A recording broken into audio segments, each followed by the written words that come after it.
excited to interview our next guest, Neale Donald Walsch. Neale is well known for writing the Conversations with God trilogy. He wrote the first book, Conversations with God, 25 years ago. Living in a converted garage granny flat, he woke up one night and felt disillusioned with life and thought there's got to be more to it. And he wrote an angry letter to God, which turned into a dialogue, which became the basis of his first book.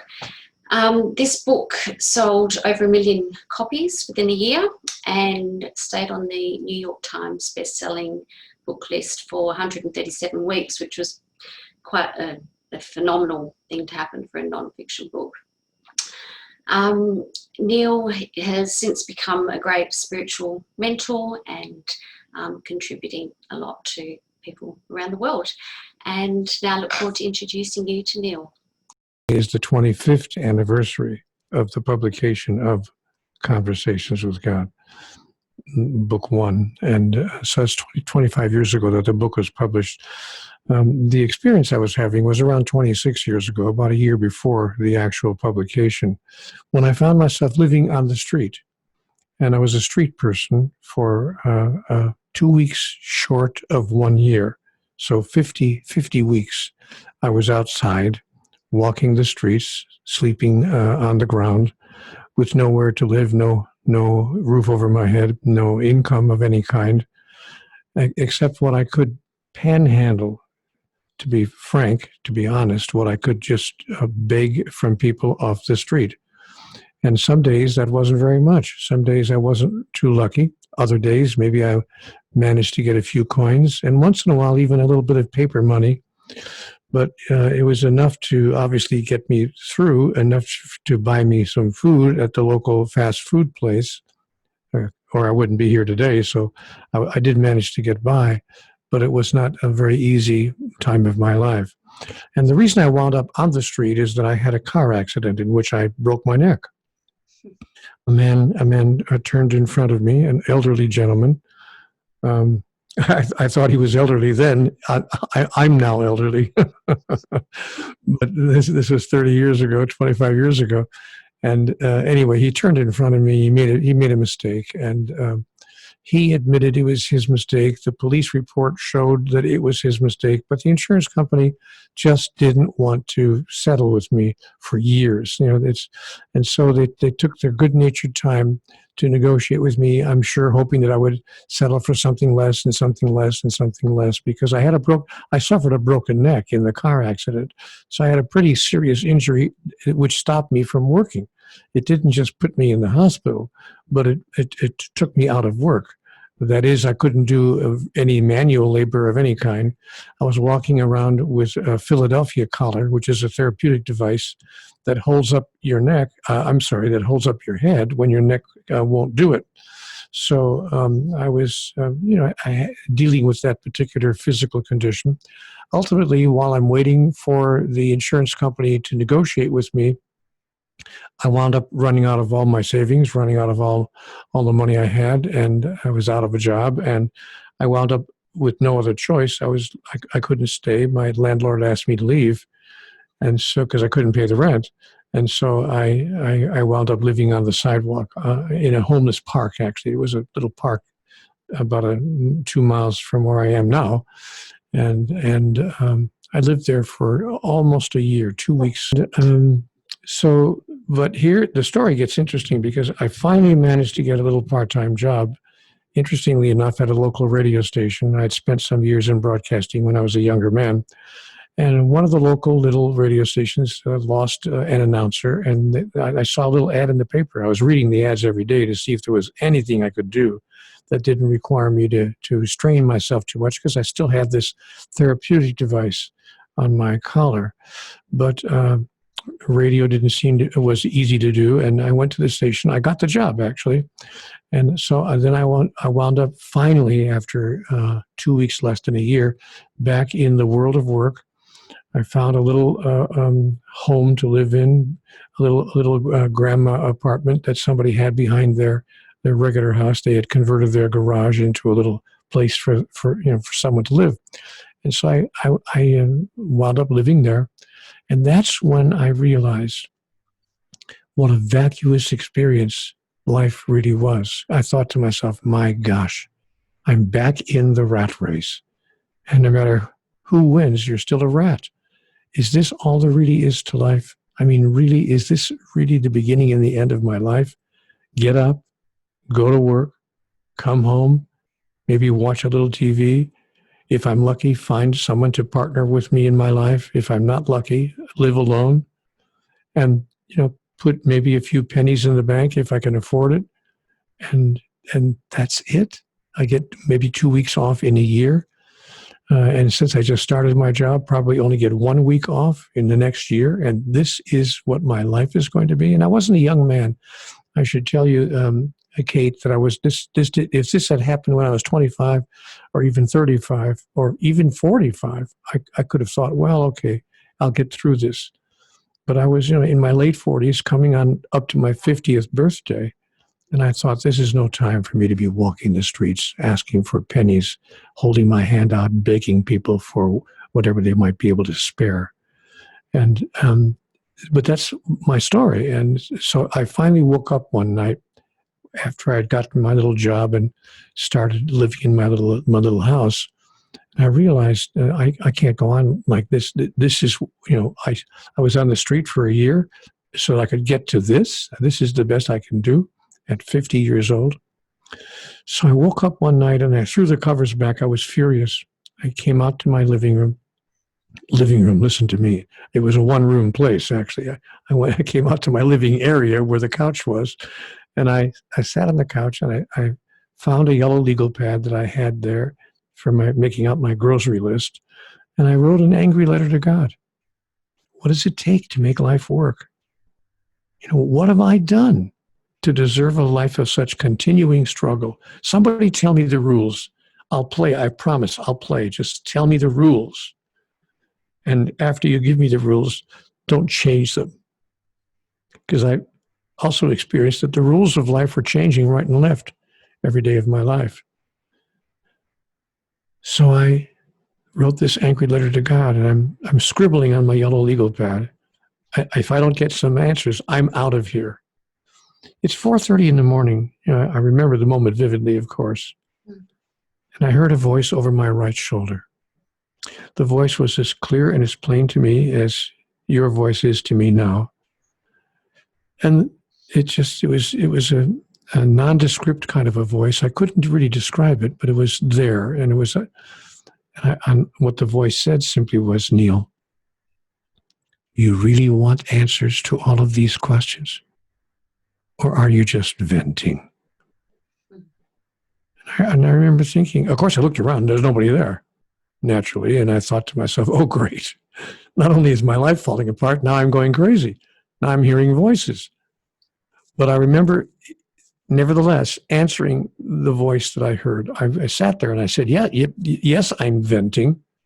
And I would like to have the answers to my questions.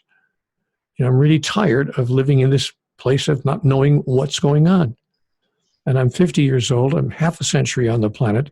I should be doing better than this. What is it that I don't understand? The understanding of which would change everything. And that's when I began receiving answers. The voice moved, how do I describe this, inside of my head. It was no longer in the room. All I can say is it's kind of migrated, if I could put it that way, into my mind. And I began receiving or hearing thoughts I had never had before in my life, thoughts that came to me in response to the questions I had asked. And they were such extraordinary answers, such unusual answers, that I started writing them down on my yellow legal pad. And of course, the answers I was receiving brought other questions to my mind. So I would ask, well, what about that? Or what about this? Wait a minute, what about that? And, I just wrote down the questions I was asking. And no sooner would I ask the next question, I would get the next answer, until I found myself in that experience of question, answer, question, answer, question, answer. I was writing it all down on my yellow legal pad. And Kate, I never thought anyone in a million years would ever see this. I considered it a process of journaling, that one might journal in one's diary, asking rhetorical questions and maybe receiving some kind of an inspiring answer that you wanted to remember. So you write it down in your journal. It never occurred to me that anyone would ever see this very private, and if I could put it this way, a very private and sacred process. This went on all night. And the next night, I was awakened at 4:20 in the morning, more or less, somewhere after 4 o'clock in the morning, and with the urge to get back to that yellow legal pad and continue what I was experiencing, what I called my dialogue. So I went back to it and did it again, and the next night, and the next night, and the next night, until I had many, many pages. In fact, a couple of yellow legal pads full of these questions and answers. And at one point, you're going to be sorry you asked me this question, Kate, because I'm giving you a 45-minute answer. But I'm going to bring it to a close here. At one point in my dialogue, I was told, "You will one day make of this a book." And I remember Kate thinking, "Yeah, of course. I'm going to send this material, my handwritten notes, to a publisher who's going to say, 'Stop the presses. We've got to get this out at once. This guy's talking to God.'" Of course, that wasn't going to happen. I realized that it was absurd to think of it, but then I had an idea. You know what? I'm going to dare God. If I'm really having a conversation with God, which is what I thought of, how I thought of it. It's how I thought of it. I was having a conversation with a God.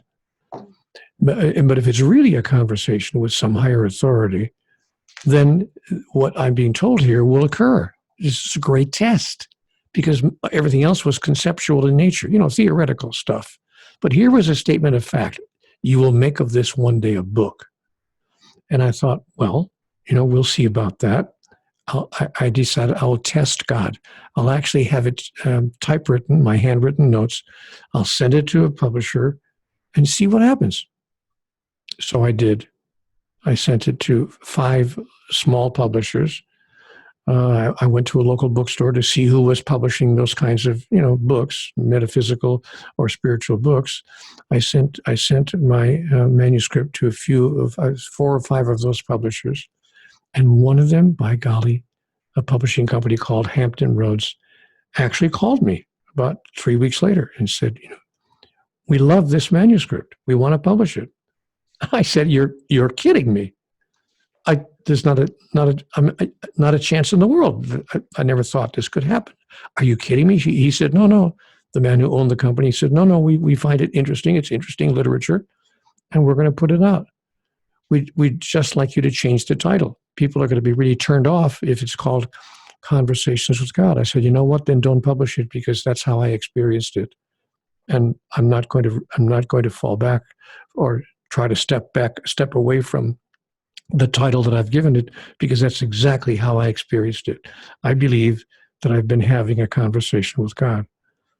And I dared them. I said, don't publish it. Either publish it by that title or forget about it. And they said, wow, a lot of ego for a first-time author. I said, you know what? I'm not an author. I'm not a first-time author. I don't think of myself as an author. This is not a book of fiction. This is not a fiction book that I just wrote as a concept, as an interesting idea. This actually happened to me. And you may not put it on the fiction book list. This is a non-fiction book. And the guy said, well, okay, all right, fair enough. He published it. Within 5 weeks of its publication, it was on the New York Times bestseller list, where it stayed for 137 weeks. It was what was called a modern publishing phenomena. Non-fiction books don't usually stay on the bestseller list that long. And it wound up being translated into 36 languages and sold in every major language on the planet, sold around the world. And, who would have thought? I mean, I'm going to end my dialogue right here. I'm just going to tell you this. About a year after that, I got a little plaque in the mail. I didn't even know what it was. It's just a package that came to my house. I opened up the package. It was a plaque from the publisher. It said, in celebration of 1 million copies sold. You could have knocked me over with a feather. And that's my story. Wow. So Neale, I've got to ask, do you think that it was a divine process? Do you think that this was part of your, why were you chosen? Of course, you have to know I've asked that question. Mm. And I was told, no, you don't understand. You're not the chosen one. You were not chosen in the sense of being a singular person having this experience. I'm talking to everyone all the time. The question is not to whom is God talking. The question is, who's listening? And so it was made very clear to me throughout the dialogue, repeatedly, over and over again, I was told, no, you don't understand. I am present in, and in the metaphorical sense, talking to every sentient being on the planet. You're simply calling it something else. A moment of inspiration, an epiphany, a brilliant idea, whatever you think you can get away with calling it, because you don't want to be ridiculed or marginalized. So you're not going to say, well, God gave me the idea. So you call it something else, women's intuition, whatever you want to call it. But you had the nerve to actually call it what it is, a conversation with God. And that's why the book sold 1 million copies, because people related to the experience, even though they don't call it that. Mm.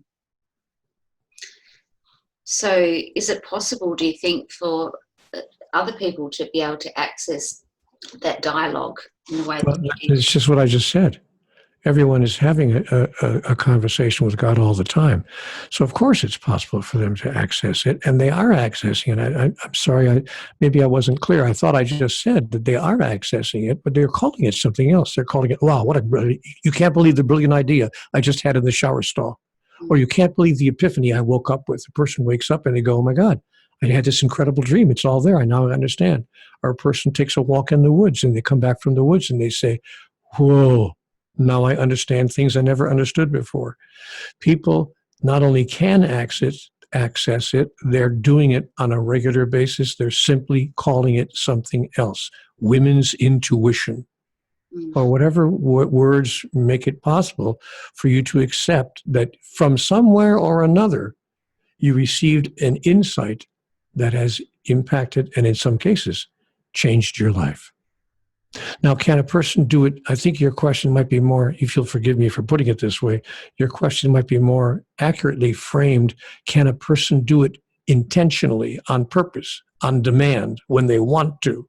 Not that they have to wait for the inspiration. And recognize it. Yeah, and recognize it. Yeah, fair enough. And the answer is yes. Yes, and I have been asked that question only 500 times. Mm.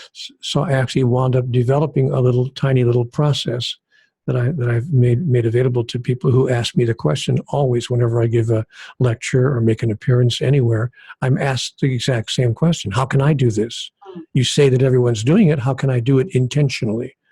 And I tell them, well, there's a little 5-step process that I just come to. Number one, you have to realize that there is such a thing called God, and you have to acknowledge that in your life. If you reject that notion, obviously you're not going to have a conversation with God. Number two, you have to realize and accept that not only is there a God, but that God can and will talk to you. That God doesn't only talk to the Pope, or the Archbishop of Canterbury, or some guru, or 1 or 2 or 3 select people throughout human history, but that in fact, God has made itself available to everyone all the time. You'd have to accept that notion. If you reject that idea, no, God doesn't talk to ordinary people, then you can't have a conversation with God. And you'll continue to have the experience. You'll continue to call it something else. Step number 3, you have to admit and acknowledge that you are among those who are worthy of having such an interaction with the divine.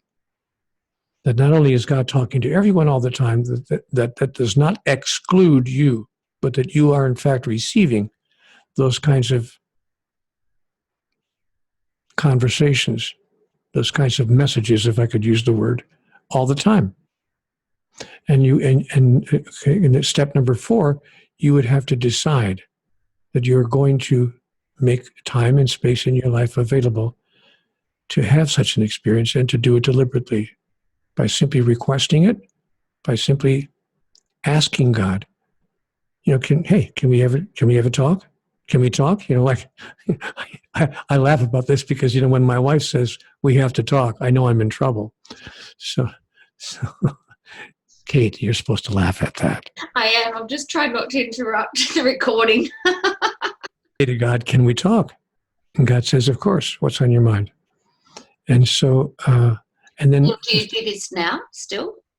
Oh, of course. Yeah, all the time. And did you before having had that experience of writing it down? No. The experience was quite spontaneous, as I described in my narrative, sitting on the couch, calling out to God, what does it take to make life work, and all those things that I described.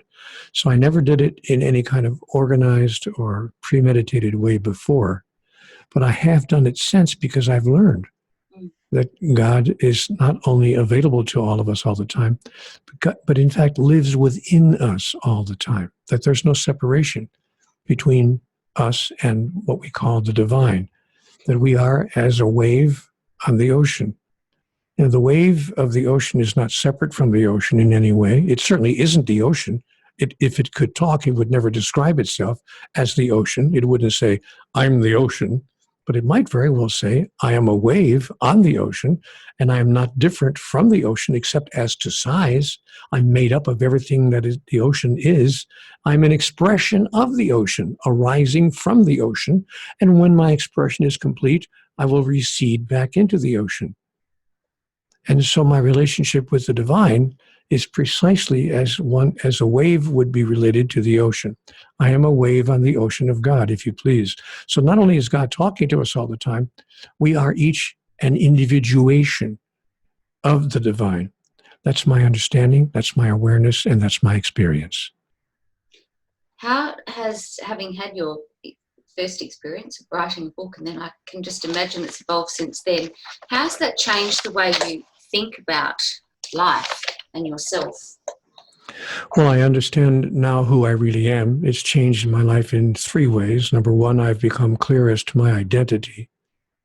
For the longest time, I really didn't know who I was. Most people don't know who they are. And when I say who you are, I'm talking in these terms. I mean, am I just a physical entity? Really, I mean, honestly, am I just like a highly sophisticated mammal? Like a dolphin in the sea or a bird in the air? More sophisticated, perhaps, more complex, fair enough. But at the bottom line, a mammal who is born, lives, and dies, and that's who I am, a physical entity, a chemical creature, if you please. Or is it possible, just possible, that I'm more than that? Is it possible that I'm a spiritual entity, having a physical experience? Is it possible that this body I look at in the mirror is not really who I am? It's something I have. Is it possible that my mind is not who I am? It's something I have. Is it possible that I am a spiritual entity that has a body and a mind, but that claims as its true identity a spiritual essence that I call now a soul? And is it possible that this soul that I am is an individuation of God itself, an expression of the divine in singular form?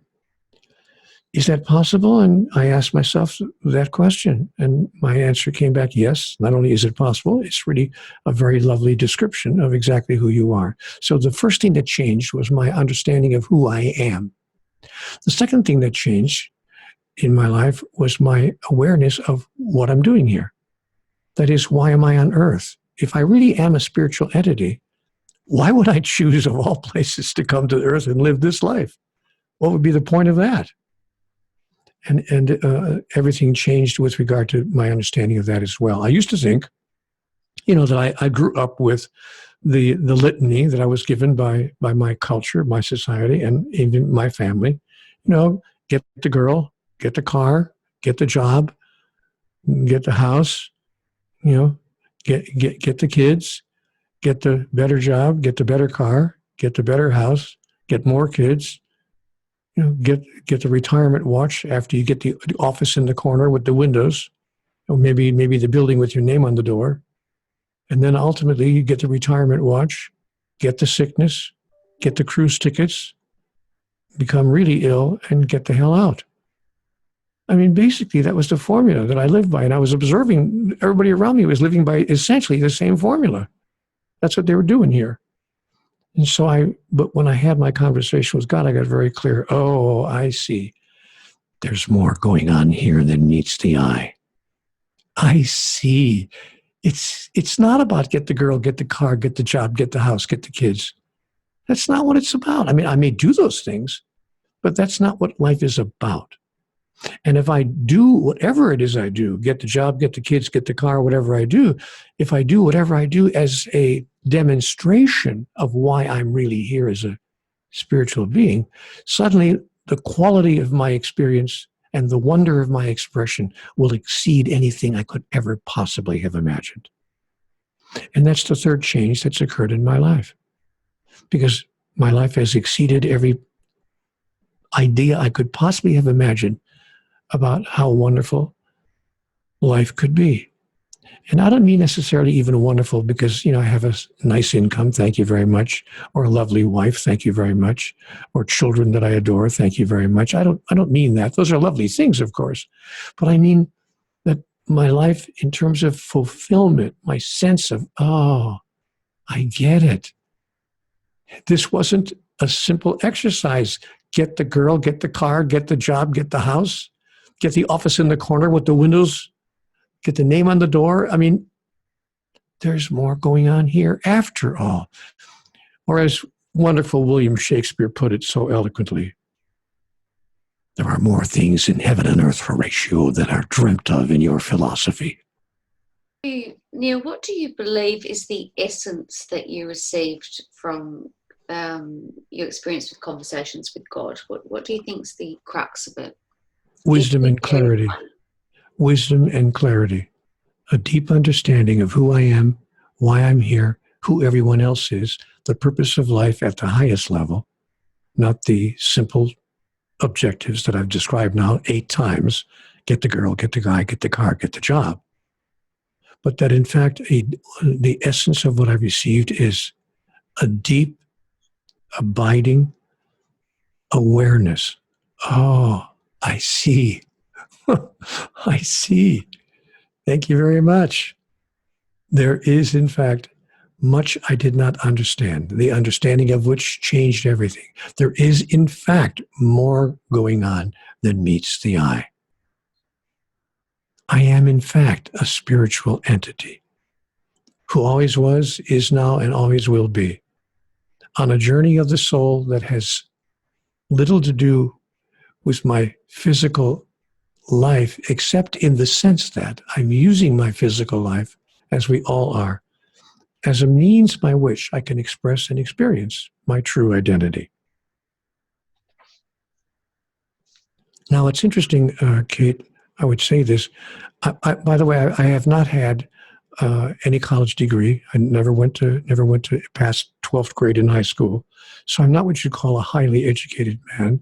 I've not read lots of books on philosophy or psychology. I've not read the world's great philosophers. I've not read lots of theological books.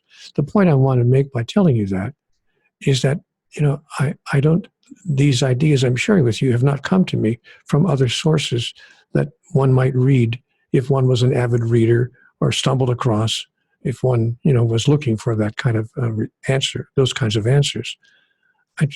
But I did have a conversation with God in which all of this was offered to me and given to me, and in which I was allowed to see, I get it.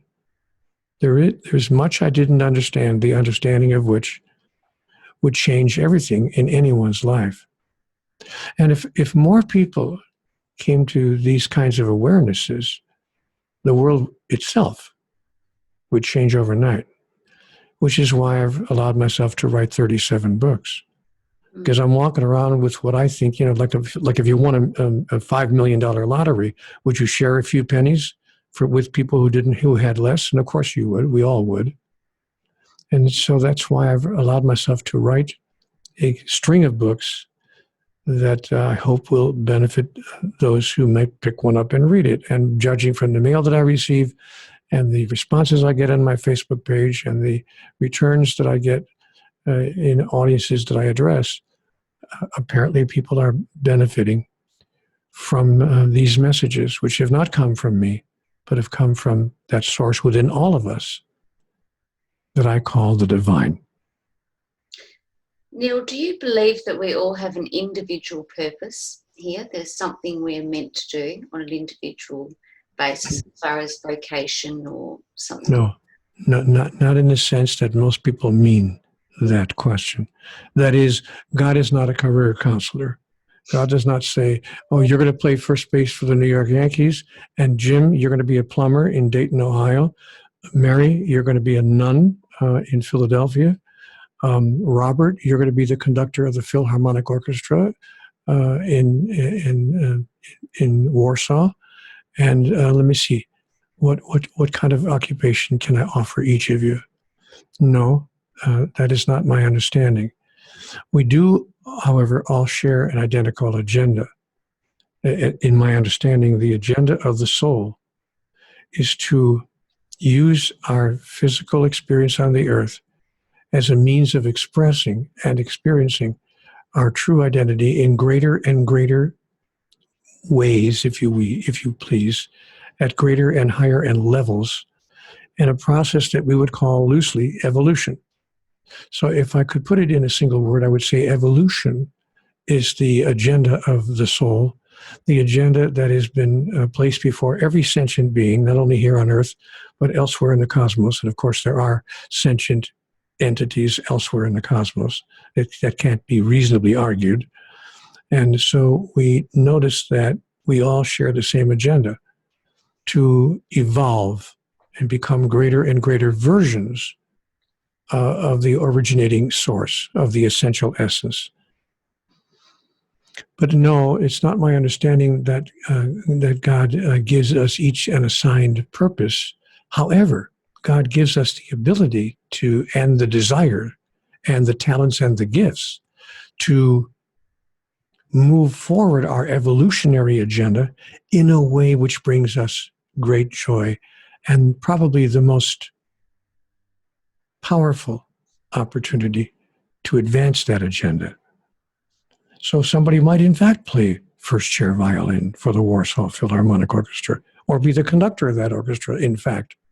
Or one might be a scientist somewhere in Japan, or a corporate magnate in New York City, or one could be a street cleaner in New Jersey. So it's not about one's occupation, but a person could have a sense of purpose.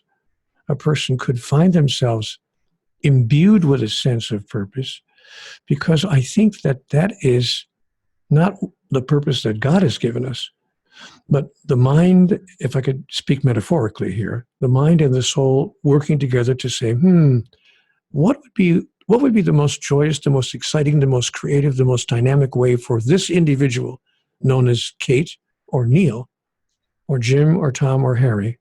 What is the most exciting way that I could advance that agenda?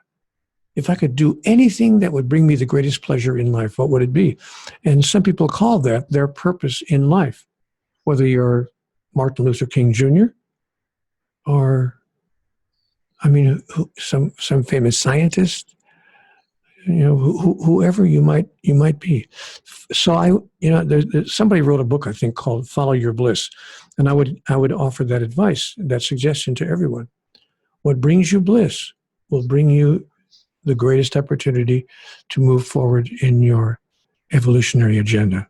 That's been my experience as well.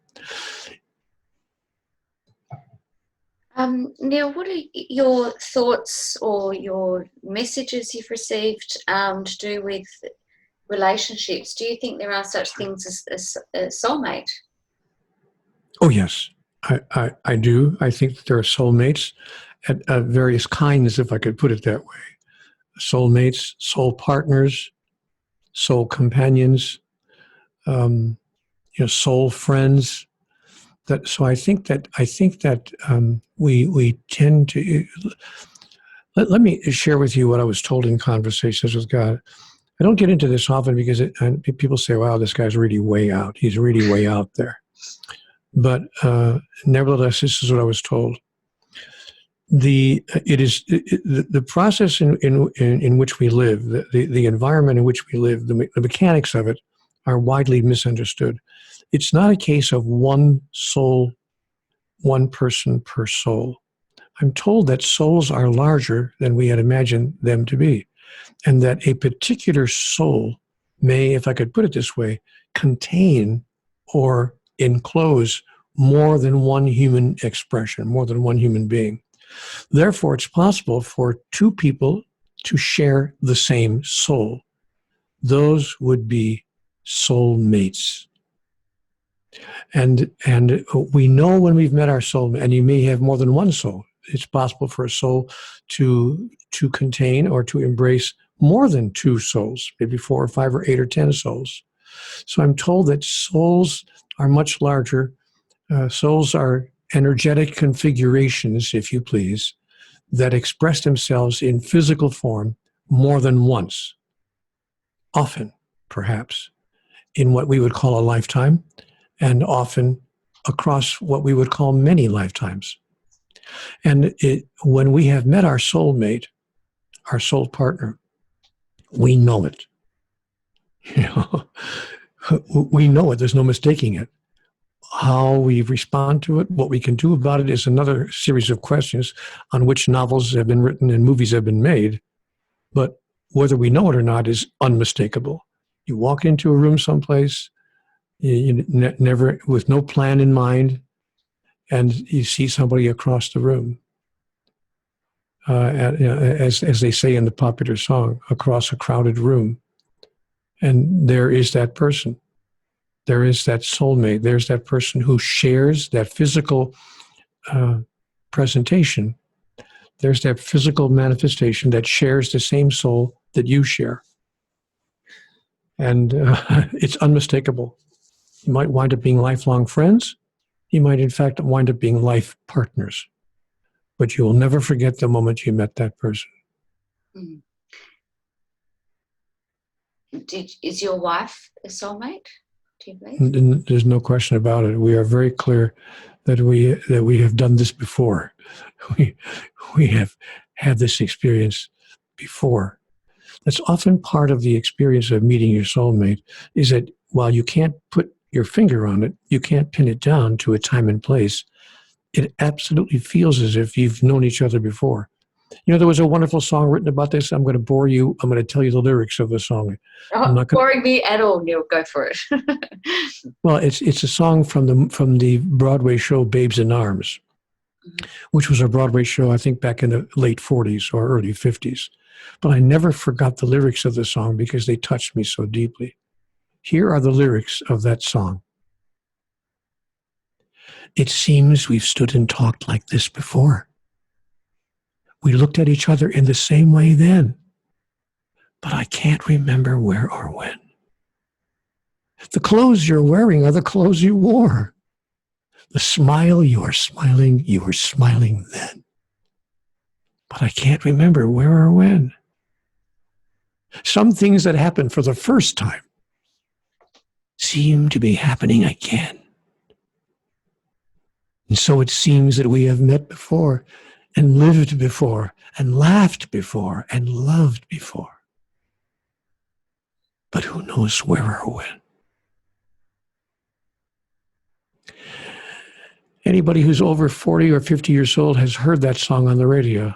Beautiful. It's called Where or When, from the Broadway show Babes in Arms. And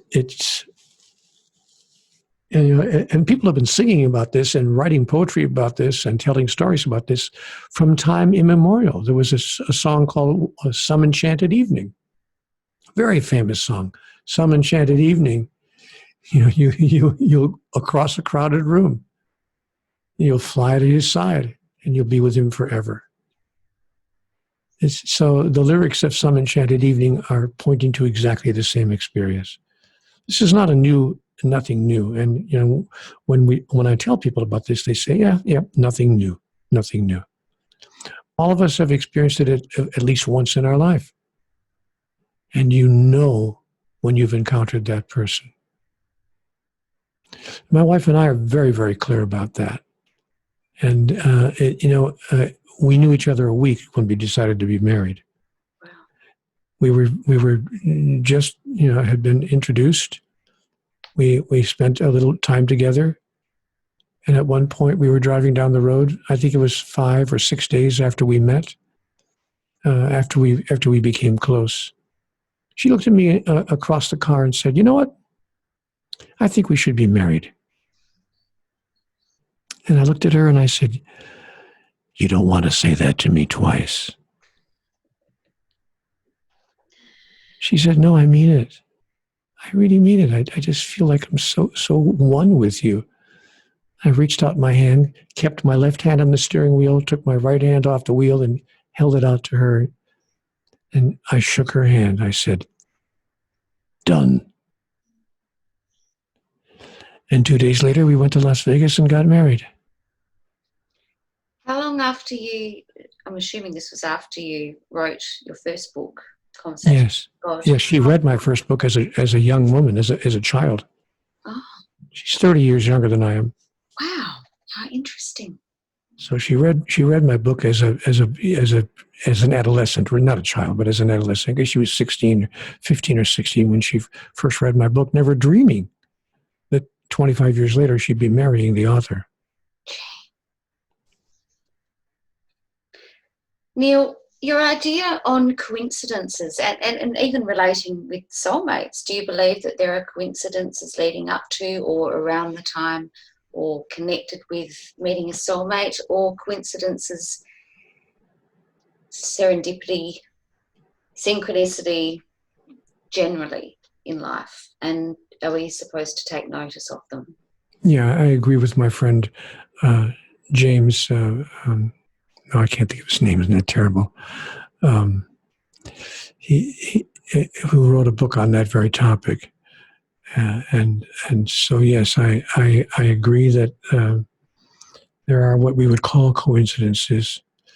That is, events that have been co-created. So they are co-incidences, co-created by two souls or two members of the same soul who decide that their lives need to intertwine in a particular way at a particular time for a particular reason. It may not always be to become married life partners, but there are reasons why things occur the way they occur. I've been made very clear in my conversations with God that nothing happens by accident. There's no such thing as an accident.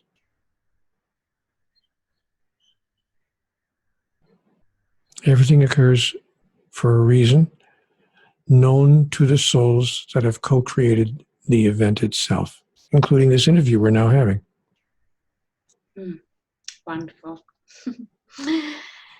And gratitude in advance is a big thing I got out of conversations with God. Do you have any comments on that, Neale? Do you practice that? I assume you practice that yourself. It's the single most powerful spiritual / metaphysical tool of which I am aware. I never pray for particular outcomes. People ask me a lot, do you pray to God? I say, yes, I do, but I never pray a prayer of supplication. Mm-hmm. My prayers are all prayers of gratitude. Thank you, God, for allowing me to know that this problem has already been solved for me, is my favorite prayer. I like that. So I pray prayers of gratitude all the time, because gratitude in advance suggests that I am playing a role in the generation of the outcome that I prefer. and that I choose. So, but I've also learned not to be specific about the outcome that I prefer. That is, I've come to a place where I see that all outcomes, and by the way, the reason that I've not insisted on the outcome that I prefer is that I've gotten clear that gratitude in advance sets the stage, but I never asked for a specific outcome because I was made clear as well that no act of creation occurs unilaterally. That is, nothing that's created in my life is being created by me and me alone. Not a single event, occurrence, or circumstance has arisen in my life as a result of my individual creation. All creation is collaborative. How many are collaborating is another question. That's open to question. It could be 2 people, it could be 200 people, or it could be 7.8 billion people who are currently collaborating on the creation called the coronavirus outbreak. But whether we are collaboratively creating on a massive scale or on a smaller scale, all creation is collaborative. That is, nothing that's ever occurred in my life has not involved someone else. So to the degree that it has involved someone else, to that degree, they must perforce have become and been part of the creative process. But wherever 2 or more are gathered, someone once said, there is great power. And so if I can find another person or a group of people who agree with me on what we would like to jointly create, we have the ability to do that. And history has shown that to be true. To messages that we receive from God, how do we differentiate our own voice from God's voice? God's voice. Sorry, I'll elaborate on that. Wishful thinking or fear-based thoughts versus divine guidance or intuition. Well, first of all, I wouldn't eliminate wishful thinking merely because it was wishful thinking. God's thoughts are always the thoughts that contain the greatest freedom, the greatest joy, the greatest wonder, and ideas that produce the greatest happiness. So if we are wishful thinking, that's the best kind of thinking there is. We wouldn't want to do the opposite and have dreadful thinking. So I invite people to engage in wishful thinking. And I invite people to think the greatest thought they could ever possibly have about everything. Who they are, why they're here, who and what God is, what their purpose in life can be with regard to demonstrating their evolutionary agenda, everything. A man a few years ago, he became rather famous. He was a Christian minister, as it happened, a wonderful man. He was named Reverend Norman Vincent Peale. And Norman Vincent Peale wrote an extraordinary book in 1949, which you may have heard of, The Power of Positive Thinking. The book sold several million copies and became a worldwide bestseller. And I advise people right and left to read that book because it explains how our thinking can play a role in our collaboratively created reality. The Power of Positive Thinking, a classic book. I've written it down. Thank you. Reverend Norman Vincent Peale. Thank you. Peale. Wonderful. Parallel universes. What are your thoughts on that? I believe that there are parallel universes. First of all, I was told that there is not even only one universe, that our universe, in fact, the universe that we are aware of and within which we live and breathe and have our being, turns out to be one of a universe of universes. And so I am told that we live really in, if we had to put a word to it, a multiverse. Not a universe, meaning one, but a multiverse, meaning many. And some of those so-called multiverses could be parallel universes. That is, parallel universes in which we are moving through some of the same identical experiences that we're moving through right now. The French call that experience déjà vu. when you walk down the street and a red car turns the corner and there's a lady behind the wheel and you say, oh my gosh, I've had this exact experience before. Has God told you anything about deja vu, Neale? Not specifically, because I have to say that the conversations with God, dialogues that I've had, were not dialogues in which God said, okay, sit down, I'm going to tell you everything about everything. They were dialogues in which God answered my questions that I personally had about my life and how it all works. And I didn't have any question about deja vu. Other than, is it possible that there are parallel universes? And that answer, I was given a one-word answer, yes. But I wasn't given an encyclopedic response, and I didn't really require one at that moment in my life. My dialogue was much more concerned with aspects of my own in and out daily experiences. What is it that I don't understand about myself and life? But here's one question that you want to ask me, which you haven't asked me yet, but you really should. Okay, please do. Neale, what is the biggest problem in the world today? You know what? I'm actually just about to ask you about. See, I hadn't. It was my last question, Neale. The last 10 minutes. I had your latest book, The Essential Path. Please tell me about that.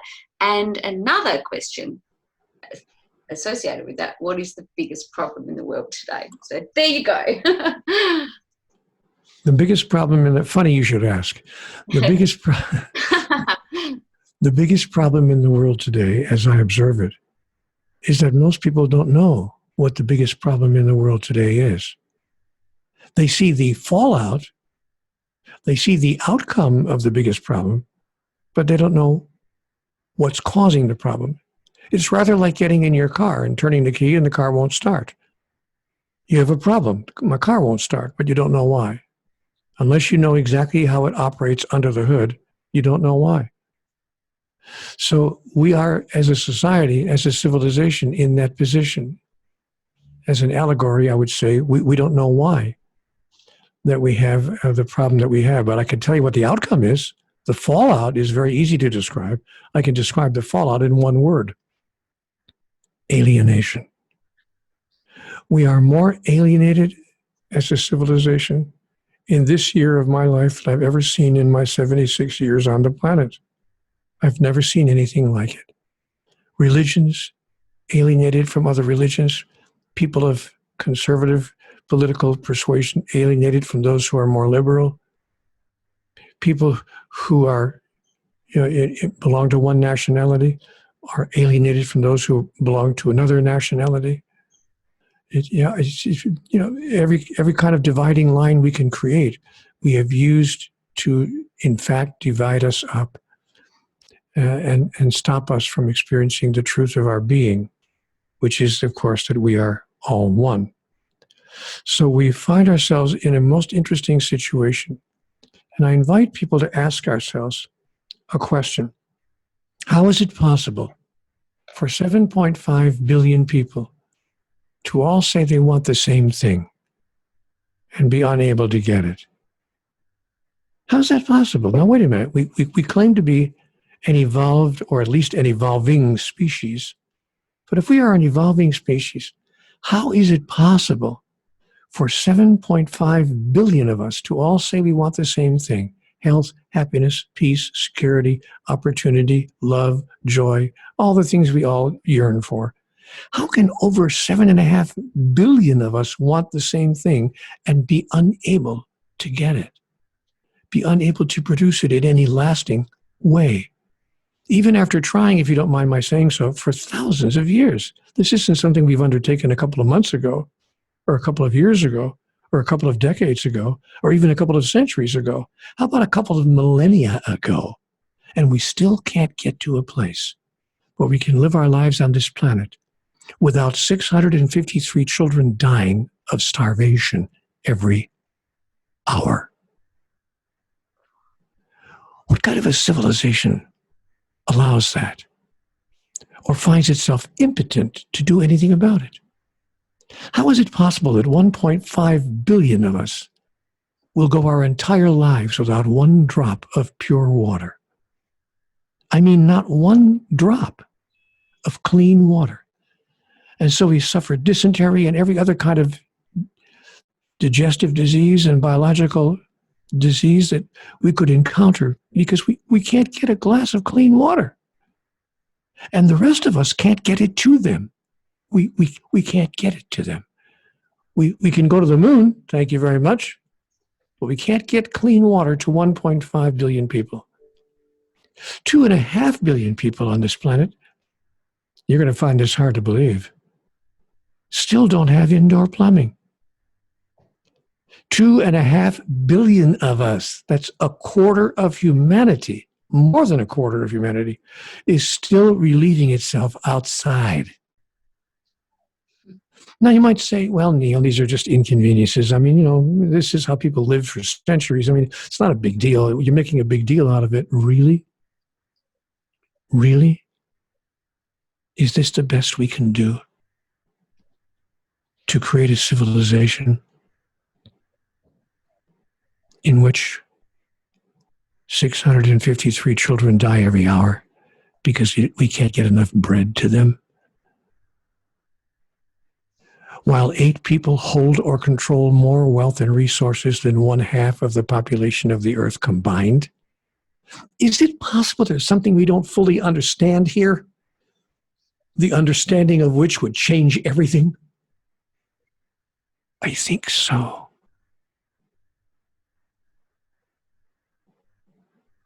So how do we overcome that, Neale? First, we admit and agree that there is a challenge, that there is a problem. Now, then we agree that it's solvable, that we can actually do something about it, and that that even one person can make a difference.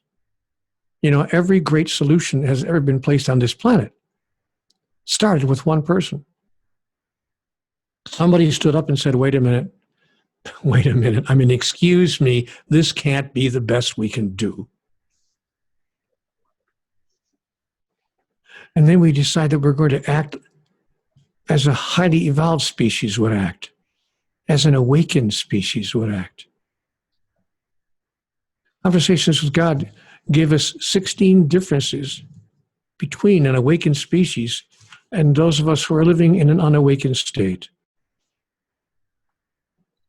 I'll give you just 5 of them to give you a sense of the taste of it.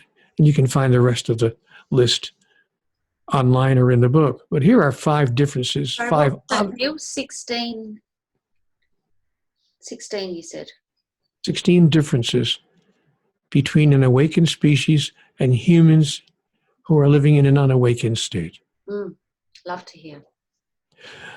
Number 1, an awakened species sees the unity of all of life and lives into it. Humans in an unawakened state often deny it or ignore it. Number 2, an awakened species tells the truth, always. Humans in an unawakened state too often lie, often to themselves as well as to others. Number 3, an awakened species says one thing and will do what they say. Humans in an unawakened state often say one thing and do another. Number 4, an awakened species, having seen what works, will always do what works. Humans in an unawakened state see what works and often do exactly the opposite. As an example, I'll give you an example of that one. This is one of my favorite ones. We see what works, but we do the opposite. If it is your objective to live a life of peace, joy, and love, violence does not work. This has already been demonstrated. But we continue to use violence in hopes of producing peace. We continue to use anger as a means of resolving someone else's anger. You know, we have a society, believe it or not, where we actually kill people to demonstrate that it's not okay to kill people. We call this the death penalty in the United States. We say, we want you to learn, ladies and gentlemen, that it's not okay to kill people intentionally. And to prove this to you, we're going to kill people intentionally. Even though Einstein was very clear when he told us, you know what, you can't solve any problem using the same energy that created it. But that's too simple. That's too easy to understand. If your objective is to live a life of good health and great longevity, consuming dead flesh daily, smoking known carcinogens continually, and drinking gallons of nerve-deadening, brain-frying liquids like alcohol regularly does not work. It doesn't work. This has already been demonstrated. So we see what works, but we do exactly the opposite. If your objective is to raise offspring free of violence and rage, placing your children directly in front of vivid depictions of violence and rage during their most impressionable years does not work. This has already been demonstrated. If your objective is to care for Earth and wisely husband her resources, acting as if those resources are limitless does not work. This has already been demonstrated. And finally, if your objective is to discover and cultivate a relationship with a loving deity so that religion can make a difference in the affairs of humans, then teaching of a God of righteousness, punishment, and terrible retribution does not work. This has already been demonstrated. More wars have been fought and started on this planet in the name of God than any other reason. I could go on.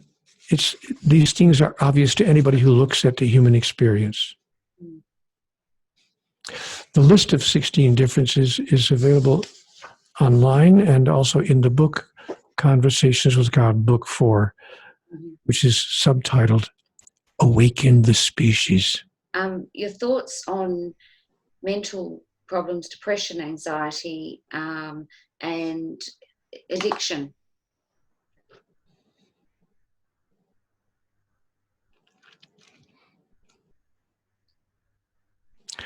This is a very deep metaphysical discussion that is invited by a question such as that. The answers that I give to those kinds of questions, and I'm asked that question a lot, are not usually immediately embraced or even satisfactory to those that hear them. But we come upon a larger question.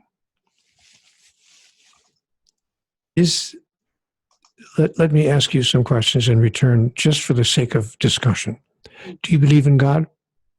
Yes. Do you believe in the existence of the human soul? Yes. What is your relationship? What do you believe is the relationship between God and the soul? It's part of the same. Thank you. Given your thought that they're part of the same, let me ask you a fourth question. Can God, that which we call deity, be victimized in any way? No. Of course not. How could God be victimized? If the soul and God are, to use your words that I just heard you say, the same, can the soul be victimized in any way? No. If that's true, and if the logic that you've shared with me, I didn't give you those answers, you answered the questions, I merely asked them. If your answers are correct, if you've come up with accurate responses to my 4 questions, then we would see that persons who are suffering from depression or mental challenges of any kind, disabilities, even physical so-called disabilities, are not in any way victimized, but have in fact engaged in, at a metaphysical, spiritual level, engaged in the process of co-creating those outcomes, circumstances, and experiences to serve an agenda or an aspect of the agenda of the soul that advances their own evolutionary process. For instance, if I could just make something up to illustrate what I'm trying to say.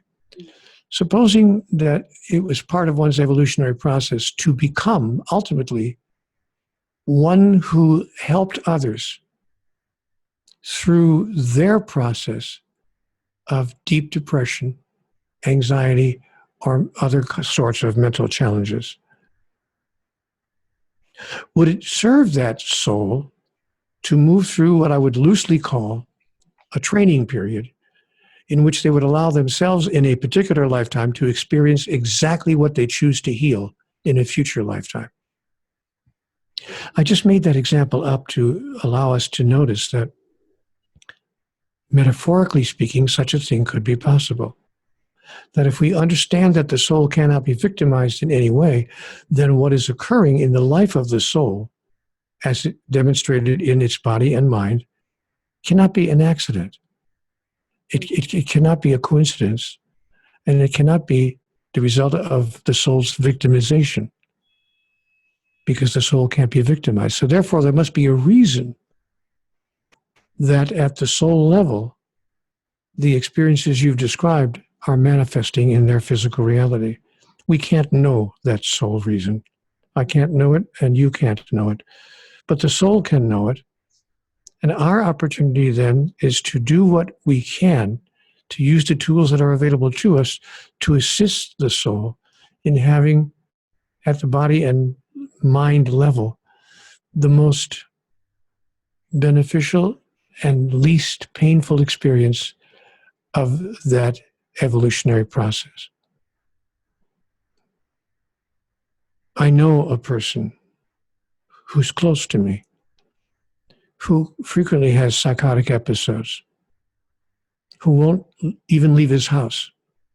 In fact, he rarely leaves his bedroom, but once in a while he does do that to grab a bite to eat or whatever. But he won't leave his house. And he believes many things that are not what you and I would call rational. And he believes them to be fundamentally and absolutely true. I've had to look at the question you've asked deeply. And I've had to do something that Conversations with God challenges me to do. In 3 words, see the perfection. Not that it's wonderful and perfect for that person to be suffering from that kind of mental challenge, but that at some metaphysical level, there must be a level of perfection that allows it to serve the agenda of the soul, unless the soul can be victimized, in which case everything I've just said is wrong. So the same with addiction? Yes, addiction is simply another form of physical challenge, physical and or mental challenge. You know, and it's interesting, things that we call addiction that we are ignoring because we don't want to call them that. Smoking is an addiction, as an example, but millions of people, I don't mean a couple hundred, but I mean millions of people smoke. And if you said, wow, you're really addicted, they sometimes become offended. They don't like to see that word. They think of addiction as someone who can't stop drinking or has a drug problem, but certainly not cigarettes. Come on, Neale, lighten up. I like a smoke now and then. I'm not addicted. Some people are addicted to power. Some people are addicted to sex. People are addicted to all manner of experiences. And the reasons why are not necessarily clear to us at a simple surface level.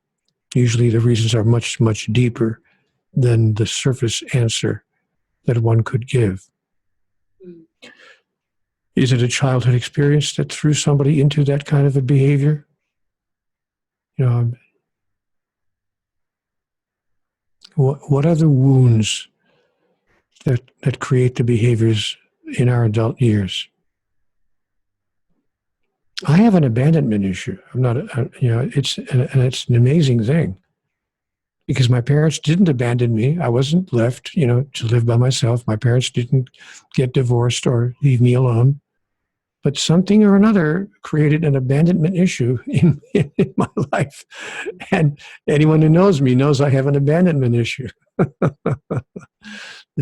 result of which is when I make friends, they can't get away from me for the rest of their life. That's lovely to hear it put like that. Oh, Neale, I'm so grateful for your time. It's been over an hour now. Do you have any lasting comments? Sure. I can tell you. Here's the second question you would have had fun asking me. Yes. Neale, the Conversations dialogue covers over 4,000 pages of back and forth questions and answers. What is the single most important message you received in all those 4,000 pages? Thank you, Neale. Funny you should ask. I asked God, what does it take to make life work? What is it that I'm just not understanding here? What does it take? Come on, God, give me a break here. What does it take to make life work? And I can remember the answer coming to me, even in the form of a chuckle. God's voice chuckled, not a derisive chuckle that would make fun of me, but the kind of chuckling that you might share if you watched a 3 or a 4-year-old try to put some building blocks together and can't quite get it. That kind of a sweet chuckle of love. And God said to me, Neale, it's very simple. It's really very simple. You think your life is about you. And your life has nothing to do with you. It has to do with everyone whose life you touch and the way in which you touch it.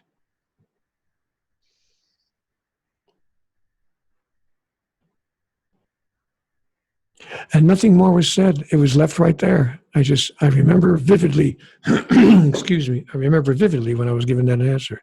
I sat there and I just thought, wow. And that single answer changed my life within moments. What if I thought my life was not about me? What if I really thought that my life was about everyone else's life I touch and the way in which I touch it? And in the larger sense, my life would wind up being about me because the benefits of that would inure to me directly and almost immediately, as they have from that moment on. Now, someone else put this quite simply a few thousand years earlier. He was very direct, and he put it magnificently. He simply said, hey guys, do unto others as you would have it done unto you. So I realized that my life is not about me. It's about everyone whose life I touch. And when I enter into any encounter or engagement with any other human being, a total stranger or someone I've lived with for 20 years, either one, I say to myself, if there was a way that I could enhance this person's life now, what would it be? What would I say? What would I do? If my only purpose in crossing this person's path right now, here in the kitchen or here in the flower shop, here at the post office or here in the bedroom, what if the only purpose that I had for crossing this person's path right now was to make their life better than it was before? If I thought that might be true, it's a grandiose idea, fair enough, but if I thought it was true, what would I think and say and do? I believe if you live with your highest answer emerging from that question and demonstrating itself in your behavior, your life will change overnight. I could, of course, be wrong about all of this.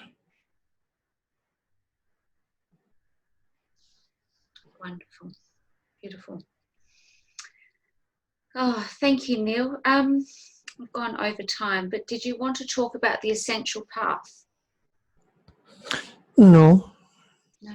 It's the latest book in the Conversations with God cosmology, and I believe it's the answer to the question, how can we solve the biggest problem facing the world today? Which, in a sentence, is to step into our oneness and stop denying our singleness and stop living a cosmology of separation. Admit and acknowledge at last, embrace at last the notion that we are all one, and not just with each other, but with everything. With the tree outside, with the stars in the sky. And yes, dare I say it, with that element of life that we call God. And what's interesting? There are, as I said, 4,000 pages in the Conversations with God dialogue. On page 1 of book 1, on the first of the 4,000 pages, I was given that message. Neale, it's really very simple. After I tell you this, you will need nothing else. It's a 4-word message. We are all one.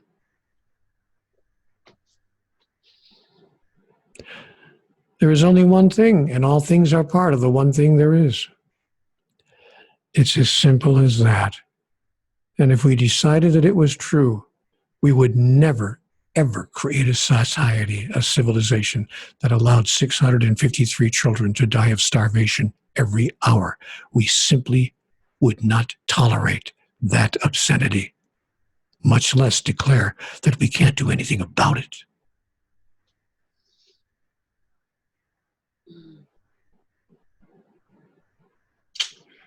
Wow. Wow, wow, wow, wow. So grateful, Neale. Thank you very much for your time. I can't wait to publish this. Thank you very much. It was lovely to talk with you.